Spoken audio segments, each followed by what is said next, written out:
त्या ठिकाणी सुपरविजन पाहिजे कुठच्या जेईचं. विजय चव्हाण रावसाहेब त्यांच्याकडेच आहे. ओके हो बरोबर की ना. आता हे काम कोसळल्यावर काम झाले. कोणी घेतलं होतं? काम कोणी घेतलेलं? कोणी आहेत काय ते? कोण आहे? हा, तुमच्या ह्याला माहिती. बोलवा ना. काम कुठचं या ना केलं? पुढे या ना.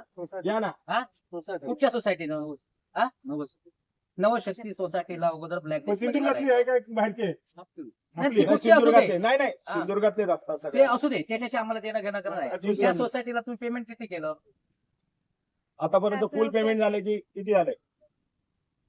फुल तुम्ही पेमेंट झालं. वास्तविक हा विषय मगापासून तुमच्या समोर ढोल वाजवतोय आम्ही. आमचा सगळा स्टेटस तुम्ही आमच्याकडे ठेवला पाहिजे होता ना. अभ्यास तुम्ही म्हणताय ना त्याचा एक तर ब्लॅकलिस्ट तिथे माझ्याच घरावर नाही. हो मॅडम एक विषय माझा ऐका ना. अहवाल तुम्ही सादर करा ना. करणार ना. मॅडम ऐका साहेब. हा माझा ऐका करू ना. देता ना तुम्ही अहवाल. अहवाल सादर करा आणि हे रेसिंगकडे आंदोलन मागणी करते करा. सांगताय तुमच्याकडे त्याचा एकही रुपया बिल आजच्या दिवसापासून त्याचा खर्च होता कामा नये. हे दोन विषय झाले. आता अगोदर दुसरा विषय जो त्या ठिकाणी सुपरविजन करत होता हं. त्याने आपल्या कर्तव्यामध्ये कसूर केली. आज ती जेलची भिंत होती ठीक आहे. उद्या एखाद्या ब्रिज मध्ये जर त्यांनी कर्तव्यामध्ये कसूर केला आणि वाहनं गेली तर त्याच्यामध्ये लोक मेली आलं शक्ती नाही तर तुम्ही त्यावेळी काय करणार?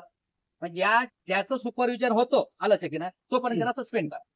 तुम्ही त्याचा अधीक्षक अभियंत्याकडे प्रस्ताव पाठवणार की नाही हे तुम्ही अगोदर मीडिया समोर सांगा. तुमच्या हे बघा आमची रजेवर मागणी आहे. पाठवा ना. आमची सक्तीच्या मागणी रजेवर पाठवा. आहे. त्यांनी दोषी आहे तो प्राथमिक दोषी दिसतोय.